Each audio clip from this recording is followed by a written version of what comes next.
여러분 한 주 동안도 잘 지내셨지요? 그리고 한 주 동안도 저도 지내면서 어 한 예배를 인제 드렸어요. 유튜브로 한 목사님이 예배를 인제 드렸거든요. 드리면서 느꼈던 생각이 있습니다. 우리가 2025 년도를 또 살아갈 때에 우리가 어떻게 어떠한 마음으로 어떠한 자세로 살아갈 것인가에 대해서 굉장히 제가 많이 깨닫는 시간이 되었어요. 짧은 그 한 20 분도 안 되는 그 설교의 내용이었지만 그 설교의 내용을 들으면서 제 마음이 막 계속 인제 깨어지는 것들을 보게 됐습니다. 내가 그렇게 살지 못했던 제 모습도 좀 돌아보면서 내가 하나님 앞에 정말 바르게 살고 또 정말 하나님께서 우리에게 부르신 그 목적대로 그 부르심 가운데로 살고 또 주님 앞에 엎드리면서 기도하면서 삶을 살아가야 되는데 많이 그렇게 하지 못하는 그런 모습들을 보면서 주님 앞에 얼마나 죄송한지 그리고 앞으로 내가 이렇게 살아가겠다고 결정하는 그런 시간들을 좀 가졌습니다. 우리 인생 가운데도 우리 신앙생활 가운데 참 중요한 것은 우리가 매일의 삶 가운데에 하나님의 그 은혜를 갈구하며 갈망하고 있나라는 것을 좀 생각하게 됐어요. 한 주 동안 살아가면서 우리가 전혀 예수님과 관계없는 삶을 살아가고 있었다면 우리가 정말로 예수 그리스도를 믿는 삶을 살아가고 있는지 다시 한번 점검하는 시간들이 좀 필요할 거라 생각돼요. 저도 그 시간들 짧은 그 한 20분의 그 시간을 그 말씀을 들으면서 제 마음이 계속 깨어지면서 내가 그렇게 살지 못했구나라는 것을 돌아보게 됐어요. 그러면서 돌아보면 보통 우리는 어떻게 합니까? '나는 어쩔 수 없어.' 이렇게 하고 포기하시나요? 그렇지 않고 인제 앞으로 '내가 이러한 삶을 살아야지. 내가 인제 알았으니까. 인제 또 깨달았으니까. 다시 깨달았으니까 내가 인제 그 자리로 가야지.' 하는 그런 마음이 예 들잖아요. 여러분도 그러시죠? 예. 우리가 설교를 듣고 말씀을 듣고 또 성경을 보고 하는 그 모든 과정 속에서 하나님께서 우리에게 말씀하시면 난 이렇게 못 삽니다 하나님." 이게 아니라 '내가 이제는 그렇게 살기로 한번 결정해 봅니다. 하나님을 의지해서 주님 앞에 나갑니다.' 이렇게 결정하면서 우리가 나가잖아요. 이게 겸손한 마음의 태도인 것 같아요. 그래서 여러분도 우리 모두가 정말로 하나님의 그 은혜를 갈망하면서 하나님께서 깨닫게 하시는 그 말씀들을 붙잡고 여러분의 삶에 조금씩 변화가 일어나길 간절히 소망합니다. 아마 다 우리가 알고 있는 말씀들일 거예요. 우리가 지금까지 교회를 한 10년, 20년, 30년, 40년 이렇게 다니신 분들도 계시잖아요. 그러면 그만큼 교회를 다니시면서 여러분 다 아시는 이야기고 다 아시는 말씀이고 한 번 이상은 들었던 말씀일 거예요. 그런데 우리가 계속 잊고 살고 있는 거죠. 때로는 그런 말씀이 있는데도 우리는 쉽게 의도적으로 무시하고 살아갈 때가 너무 많이 있어요. 이게 잘못된 것인지 알고 있으면서 하나님의 뜻이 아닌 것을 알고 있으면서도 우리가 쉽게 무시해 버리고 그냥 내가 원하는 대로 내가 더 좋을 때 내가 이렇게 하면 더 행복할 것 같아. 그렇게 생각하고 그냥 하나님의 말씀 무시하고 살아갔던 그런 모습들도 있는 것 같아요. 뭐 엄청나게 새로운 건 아니었거든요. 새로운 건 아니었지만 그 말씀 가운데 나에게 깨닫게 해 주시는 은혜가 있더라고요. 어 우리가 인제 2025 년도를 시작하면서 여러분 그런 은혜들을 깨닫길 바랍니다. 깨달으면 마음을 돌이켜서 여러분 삶도 조금씩 변화돼서 정말 하나님의 백성으로 백성답게 삶을 살아가는 우리가 되길 간절히 소망합니다. 우리 옆 사람 보시면서 "우리 하나님의 백성답게 삶을 살아갑시다." 한번 해 주실까요? 하나님의 백성답게 삶을 살아가십시다. 하나님의 백성답게 삶을 살아가십시다. 오늘 우리가 예배소서 말씀을 같이 읽었습니다. 예배소서 말씀은 사도 바울이 예배소에 있는 성도들에게 편지를 하는 내용이에요. 그 예배소에 있는 성도들이 지금처럼 이렇게 막 대형 교회를 이뤄서 막 몇백 명씩 한꺼번에 모여서 예배드리고 그러진 않았거든요. 이때 당시에 교회 형태는 어떤 형태였냐면 3-4-5 모여서 한 10명, 12명 가정교회 같이 모여서 예배를 드렸어요. 근데 예배를 드렸는데 그것이 이제 곳곳에 있었던 거죠. 사도 바울이 이렇게 편지를 주면 그 곳곳에 있는 사람들이 예배소 사람들이 그 편지를 받고 한 공동체에서 읽고 그 편지를 넘겨줘요. 다른 교회. 그러면 그 다른 교회에서 읽고 또 넘겨주고 하는 식의 그런 편지 내용들을 전파하였습니다. 이때 당시에 그랬거든요. 어 이 사도 바울 안에는 예배소에 있는 성도들이 정말로 주님 앞에 바로 서길 원했어요. 이 성도들이 정말 주님의 은혜 안에 거하고 또 주님의 말씀대로 나아가고 다른 길로 가지 않고 또 서로 미움과 시기와 질투 또 서로 높고 낮음을 정하면서 분열되지 않고 이들이 정말로 그리스도 안에서 하나 돼서 믿음을 지키며 삶을 살기 원했고 그런 신앙생활을 했으면 좋겠다라는 마음이 있었어요. 그래서 예배소서를 통해서 계속해서 이들이 잘 신앙이 성장하기 원한다라는 마음으로 이들에게 편지를 합니다. 여러분, 우리가 계속 나눴듯이 이 예배소서는요, 바울이 로마 감옥에 갇혀 있을 때 썼던 내용이에요. 이것을 뭐라고 해요? 옥중서신이라고 해요. 옥중서신. 그래서 감옥에 갇혀 있을 때 이들에게 편지를 했다라는 뜻이에요. 사도 바울의 입장에서 본다면 사도 바울은 지금 어떤 상황입니까? 갇혀 있는 상황이에요. 몸은 갇혀 있는 상황이에요. 그런데 이 사도 바울은 어떤 상태예요? 마음은 갇혀 있지 않아요. 예배소에 가 있어요. 그 성도들 향해서 걱정하고 그들의 신앙을 올바로 인도해 주기 위해서 편지를 쓰고 있는 것이에요. 여러분, 옥에 갇혀 있는 상태라면 굉장히 사도 바울에게 있어서 어렵고 힘든 상황이고 그리고 좌절할 만한 상황 아니겠습니까? 내가 복음을 열심히 전했는데 내 복음을 열심히 전한 지금 대가가 지금 옥에 갇혀 있는 거예요. 이 모습을 보면서 사도 바울 이 모습을 보면서 예배소에 있는 성도들은 어떻게 생각했을까요? 때로는 걱정하기도 하고 때로는 우리도 열심히 믿고 막 이렇게 하다 보면 또 저렇게 되는 거 아니야? 이렇게 하는 생각도 들지 않겠습니까? 이 사도 바울이 지금 그 어려운 상황 가운데 있지만 본인만 생각하지 않고 좌절하지 않고 믿음의 사람들에게 성도들에게 같이 하나님의 마음을 나누면서 편지를 하고 있다는 것이에요. 그런데 오늘 편지에서 중요한 대목이 있습니다. 중요한 대목이 뭐냐면 편지를 쓰다가 갑자기 기도를 해요.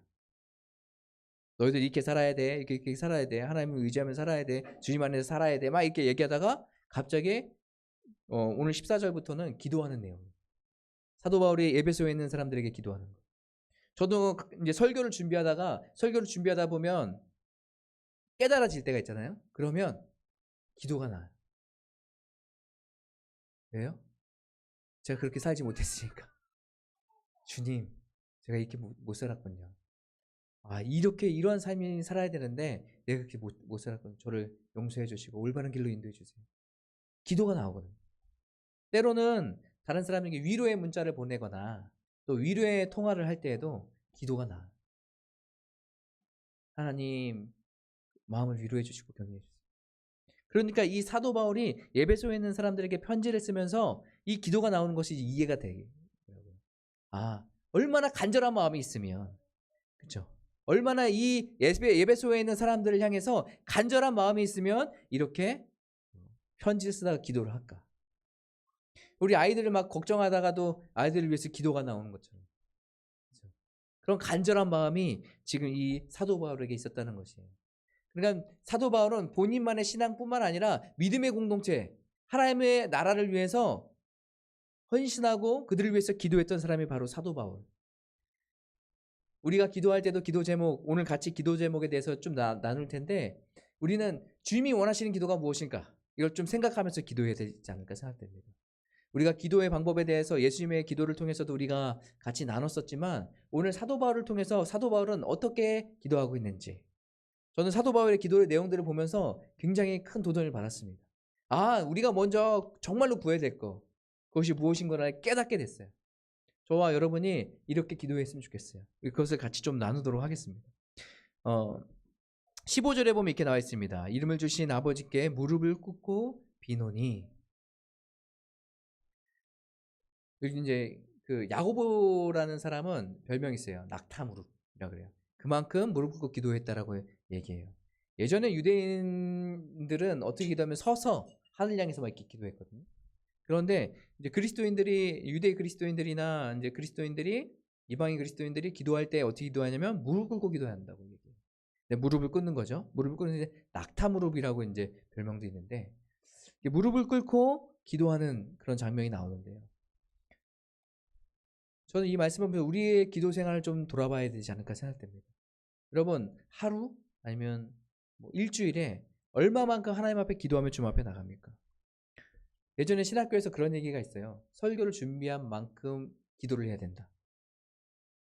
그때 이제 신학교 이제 그 교수님이나 아니면 그 초빙되어서 오신 목사님들, 말씀하시면 그 얘기를 굉장히 많이 하셨어요. 설교 준비한 만큼 기도해야 된다. 어떤 분은 설교를 6시간, 8시간 준비하신다 그러더라고요. 그런데 본인은 기도는 그의 10분의 1도 안 한다고. 그분이 이제 그러면서 나도 지금 잘못하고 있다라는 것에 대해서 얘기하시면서 기도의 중요성을 말씀하셨는데요. 그만큼 기도가 중요하다라는 것이에요. 여러분, 예수님께서 제자들을 향해 말씀하실 때에도 기도에 대해서 굉장히 강조하셨어요. 너희들이 성령의 충만함을 또 성령의 능력을 받기 원한다면 계속해서 어떻게 기도해야 된다고 얘기해요. 기도 외에는 다른 방법이 없다라고 말씀하고 있어요. 여러분 신앙생활 정말로 잘하고 싶으세요? 하나님께 영광 돌리며 삶을 살아가고 싶으세요? 가정을 정말 주님의 가정으로 잘 세워나가기 원하십니까? 그러면 어떻게 돼요? 기도하셔야 돼요. 기도 외에는 다른 방법이 없다라고 예수님께서 말씀하셨어요. 여러분이 정말 신앙생활 잘하고 정말 주님의 뜻대로 살기 원하신다면 우리는 무릎 꿇고 기도의 자리로 가야 되는 것이에요. 제가 예전에 그 부목사 면접을 보러 간 적이 있었어요. 한참 제가 면접을 그때 한 10군데 정도 봤던 것 같아요. 어떻게 될지 모르니까 여기저기 한번 해보자 해가지고 막 이렇게 이제 뭐 공고 올라온 데 보고 딱 이제 10군데 정도를 제가 썼었는데요. 그 중에 한 군데가 수원에 있는 교회였어요. 그때 당시에 수원 영락교회였는데 수원 무슨 교회였는데 거기에 이제 면접 보러 와라 그래가지고 면접을 보러 갔는데 갔더니 굉장히 좀 큰 교회더라고요. 오 되게 크네. 그래서 면접을 보러 갔는데 담임 목사님실이 거기 맨 꼭대기에 있었습니다. 꼭대기까지 올라가서 거기서 이제 같이 이야기를 좀 나눴는데 이야기를 나누다 보니까 좀 겹치는 부분들이 있더라고요. 무엇이냐면 저희 고모부님이 계신데 아내의 고모부님이죠. 그분이 이제 여기저기 광의도 많이 다니세요. 그 목사님이신데 예수전도단 선교단체에 계셨었어. 강의도 굉장히 많이 다니시고 책도 많이 쓰시고 하셨어요. 그런데 그 교회에 매년 주기적으로 오셔서 어느 기간 세미나를 여시고 말씀을 전하신다는 거예요. 그 얘기도 이제 공통점이 생겼어요. 그래서 열심히 그거에 관련돼서 막 이야기를 했습니다. 화기애애하게. 그러면서 이제 목사님이 거의 마지막 부분에 무엇을 말씀하셨냐면 이제 우리 교회에서 사역하게 된다면 열심히 사역해야 돼. 그러면서 기도는 하루에 얼만큼 하세요? 이렇게 저한테 물어보시더라고요. 많이 당황했습니다. 이런 질문이 올 거라는 건 제가 생각도 못 했거든요. 기도는 하루에 얼만큼 하세요? 이렇게 물어보시는 거예요. 제가 너무 당황했어. 내가 얼만큼 하지? 하면서 막 동공이 막 흔들리는 거예요. 그래서 제가 그때 대답한 게 1시간 미만인 것 같습니다. 이렇게. 하루에 1시간 미만 하는 것 같은데 1시간 미만이면은 범위가 굉장히 넓잖아요. 그렇죠? 예. 1분 할 수도 있는 거고 30분 할 수도 있는 거 40분 할 수도 있는 거고 59분 할 수도 있는 거잖아요. 1시간 미만입니다. 그렇게 해서 애매모호하게 말씀을 드렸거든요. 그게 제 솔직한 그 상황이었어요. 근데 그 목사님 딱 듣자마자 우리 교회에서 이제 사역하게 되면 기도 더 많이 해야 돼. 하루에 3시간, 4시간 해야 돼. 그 얘기하시더라고요. 그러면서 여기에서 그런 기도의 훈련을 받으세요. 하고 저를 보내주셨어요. 그리고 다음 설교 날짜를 잡으셨어요. 그러니까 거기에서 이제 설교를 이제 준비해서 금요 예배나 수요 예배에 한번 와서 해라. 그래서 잡아주셔가지고 네 알겠습니다 하고 왔는데 다른 곳에 돼가지고 다른 곳에 갔거든요. 결국 거기는 못 갔는데 제가 그 면접을 보면서 제가 지금 놓치고 있었던 게 있구나라는 것을 생각이 들었어요. 원로 목사님들을 계속 만나면 무슨 얘기를 하시냐면 여러분 다른 거 볼 필요 없어요. 성경을 보세요.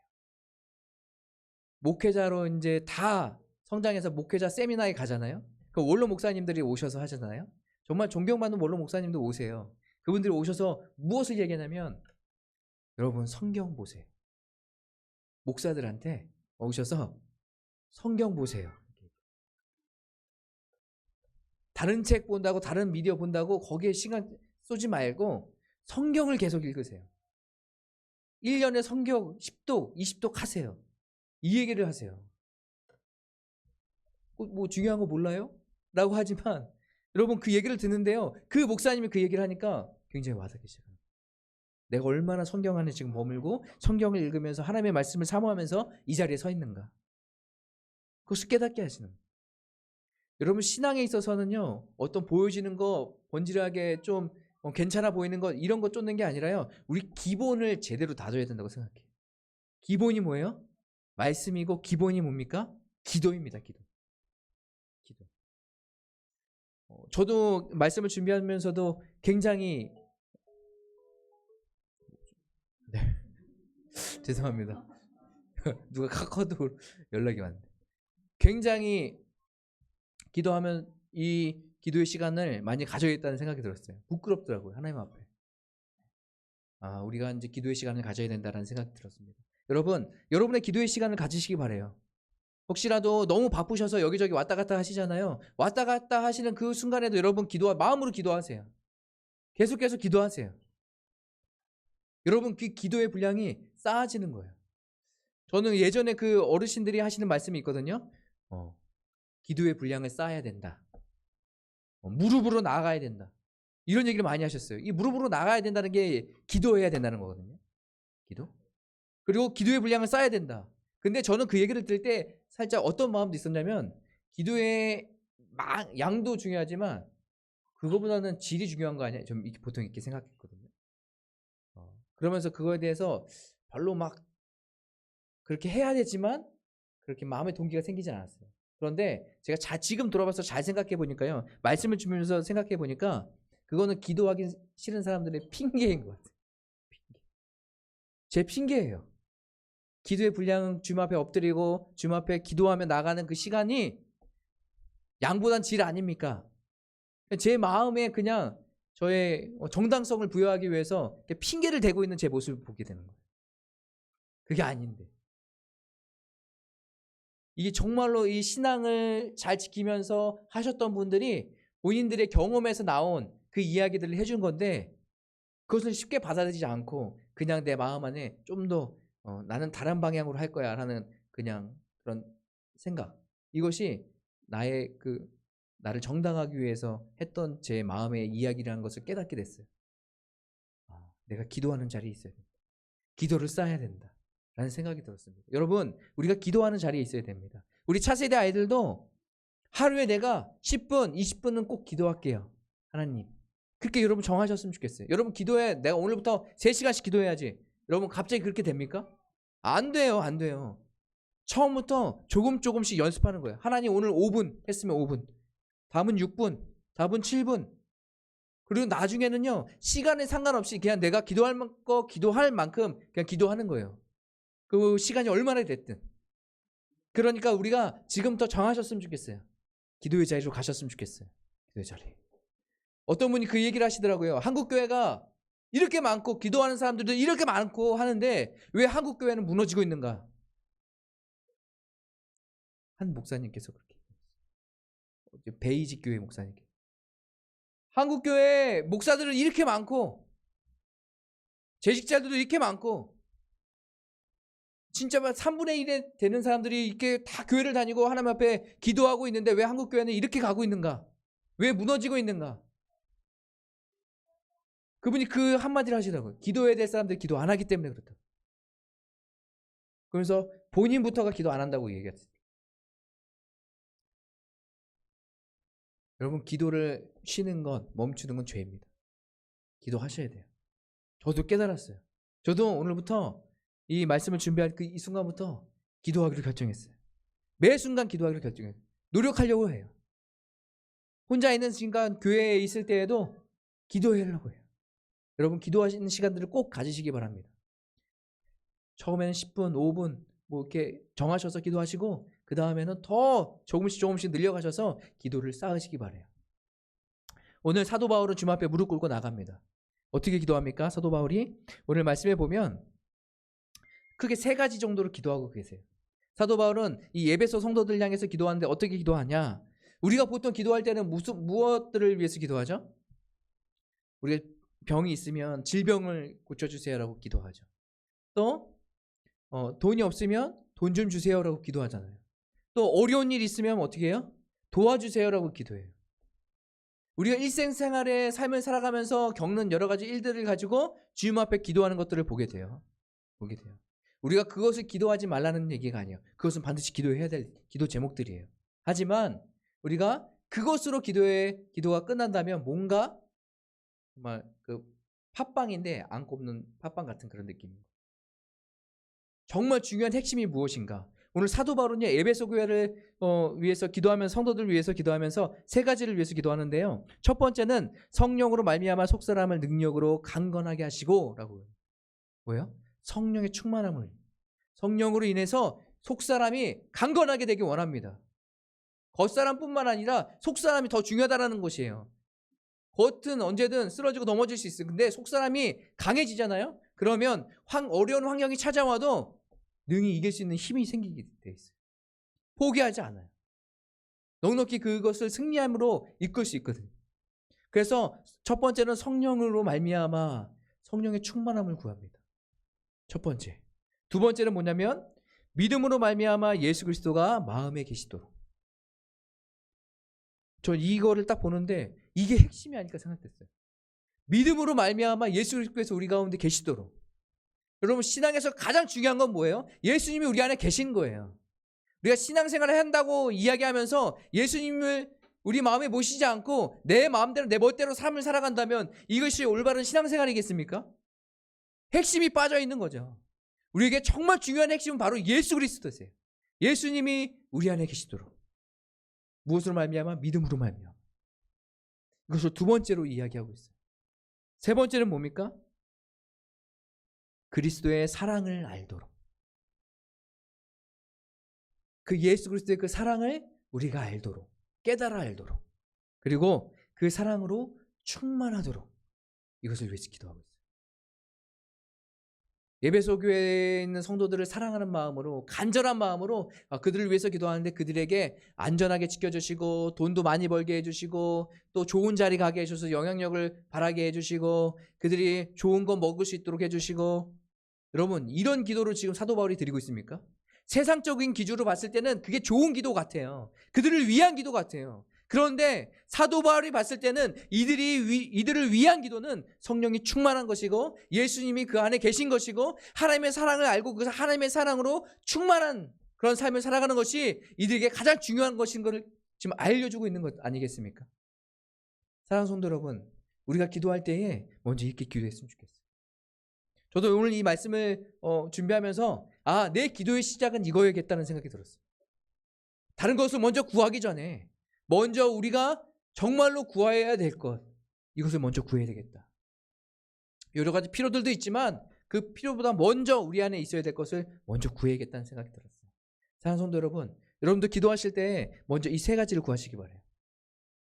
성령의 충만함, 예수 그리스도가 우리 가운데 있길, 하나님의 사랑을 알고 그 사랑 안에 충만하게 구할 수 있도록. 기대되지 않습니까? 저는 오늘 이 말씀들을 보면서 막 가슴이 막 떨리더라고요. 2025년도 한 해를 살아갈 때 우리가 먼저 기도하실 때 어떤 기도를 하시든지 먼저 이렇게 기도하셨으면 좋겠어요. 가정 안에 성령의 충만함, 가정 안에 예수 그리스도가 하나 될 수 있도록, 그 안에 계시도록, 하나님의 사랑으로 가득할 수 있도록 인도달로 기도하며 나가는 저와 여러분 되셨으면 좋겠습니다. 우리 시간에 같이 찬양하고 함께 기도하실까요?